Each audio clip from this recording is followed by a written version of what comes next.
Digital business అయిన వాళ్ళకి కూడా చాలా మందికి లంసమ్ అమౌంట్ల కంటే కూడా ఎక్కువ పేపర్ వ్యూ ఇవన్నీ చేస్తున్నారు, ఆఫర్ చేస్తున్నారు అని. How does this model work? It's a good model అండి. యాక్చువల్గా వన్ వే అంటే మనము ముందే ఫుల్ బిజినెస్ చేసుకోవడం అదొక స్టైల్. వన్ టైం పేమెంట్ వచ్చేస్తుంది. సపోజ్ కొంచెం అప్రహెన్షన్స్ ఉంటాయి ఓటీటీస్కి, అమ్మో ఇంత లంసమ్ అమౌంట్ ఇస్తే మాకు వర్కౌట్ అవ్వద్దో లేదో అంటే, ఎందుకంటే చిన్న సినిమా గ్యారంటీ లేదు కదా, అంటే హిట్ అవుద్దా లేదా ఇది సినిమా. కాబట్టి అప్పుడు పేపర్ వ్యూలో ఆఫర్ చేస్తారు.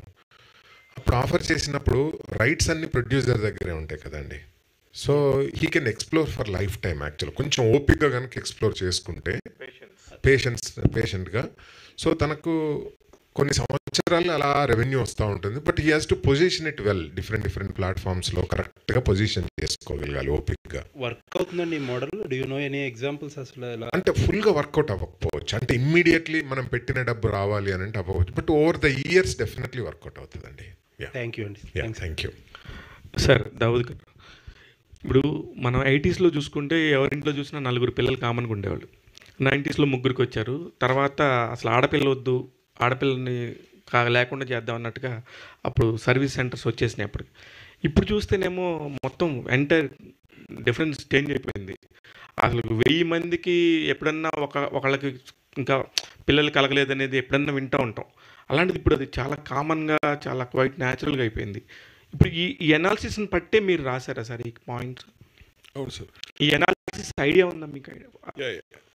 యాక్చువల్లీ శ్రీధర్ గారు చెప్పినట్టుగా the major striking thing which made us to do the story is that మనం almost I think 2 years back we have crossed China.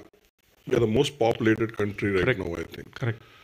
So the census వచ్చిన తర్వాత తెలిసిపోతుంది. But already they are all talking about it.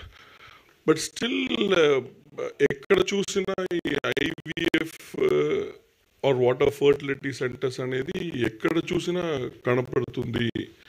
ఎందుకు అని ఒక చిన్న that క్యూరియాసిటీతో ఇది start అయింది సార్ యాక్చువల్లీ. సో అప్పుడు we started doing it and we found out that there are issues and all. That is what we have addressed in the movie, but in a very entertaining way. That is the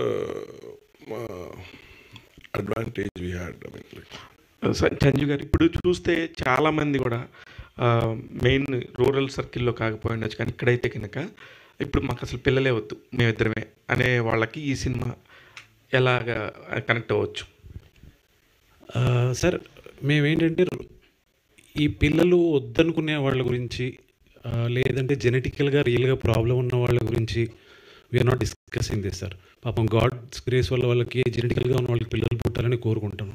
but ఇప్పుడు ఏంటంటే చాలామంది ఈ అలవాట్ల వల్ల, drinking అవ్వచ్చు, smoking అవ్వచ్చు, ఈ stress వల్ల అవ్వచ్చు, వేరియస్ రీజన్స్ వల్ల తెచ్చుకుంటున్నారు బేసిక్గా ప్రాబ్లమ్స్ని. సో వాళ్ళ కోసం మా మెయిన్ ఫోకస్ ఇది. ఇట్స్ ఆల్ అబౌట్ దట్ అండి. బట్ పిల్లలు వద్దనుకునే వాళ్ళకి ఇట్స్ దేర్ ఓన్ ఫ్రీడమ్ అండి, అంతే.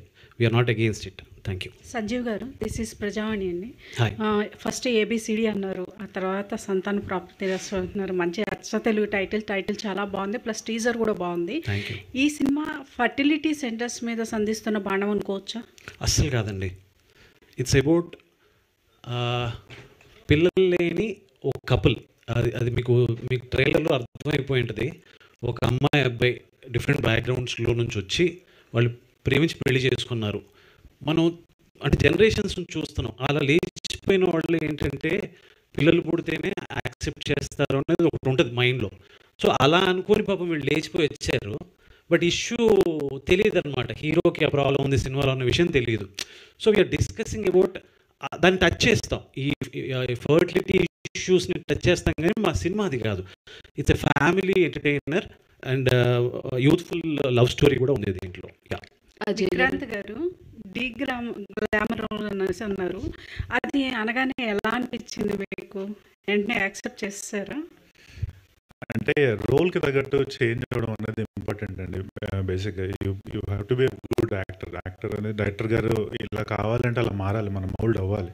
సో వెయిట్ అంటే ఇంకొక విధంగా చూస్తే అందరూ తగ్గాలి, స్లిమ్ అవ్వాలంటారు, అది ఇంకా ఇబ్బంది. కానీ ఒక 5 కిలోలు గెయిన్ అవ్వమంటే ఏమో 4 రోజులు కూర్చొని తినేసి లావ్ అయిపోయాం బేసిక్గా. బట్ అదర్వైజ్ అంటే మనం చైతన్య అనే క్యారెక్టర్ ఎలా ఉండాలి అనేది డైరెక్టర్ గారికి ఒక క్లియర్ విజన్ ఉన్నదండి బేసిక్గా. సో ఆయన చెప్పినట్టు ఎగ్జాక్ట్గా అలాగే అవ్వాలి నేను అని ట్రై చేశాను. I hope it came out that way. Sridhar గారు, మీరు సురేష్ బాబు గారికి పెట్టిన మెసేజ్ నిజంగా నిజమవ్వాలనేసి కోరుకుంటున్నాము. అలాగే మీకు ఈ సినిమా మంచి సక్సెస్ అవ్వాలని కోరుకుంటున్నాం. Thank you. All the best sir. Thank you so much. Ajay sir గారు. సంజీవ్ గారు, సార్ ఇది కంప్లీట్ ఒక ఎంటర్టైన్మెంట్ వే ఆఫ్ ఫిలిం కింద కనిపిస్తుంది. సో అంటే చాలామంది other heroes are there, Vikrant garu entertainment జోనర్కి ఎలా సెట్ అవుతారు అని ఆయన చూస్ చేసుకున్నారు పాయింట్ ఆఫ్ వ్యూ. అంటే ఆ కట్అవుట్ మీరు చూస్తే కొంచెం పెద్ద కట్అవుటే. అటువంటి వాళ్ళకి ఇటువంటి ఇష్యూ ఉందనుకున్నాం అనుకోండి, ఇంకా ఎక్కువ ఫన్ జనరేట్ అవుతుందని నాకు ఫస్ట్ ఆయన చూడంగానే, శ్రీధర్ గారు నాకు పరిచయం చేయగానే ఫస్ట్ వచ్చిన థాట్ అనమాట.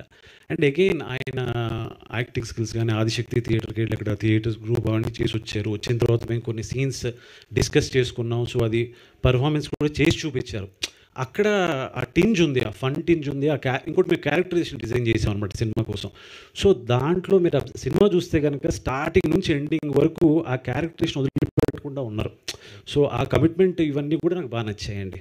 అందుకని విక్రాంత్ గారు మీకు వచ్చేటప్పటికి అంటే ఇక్కడ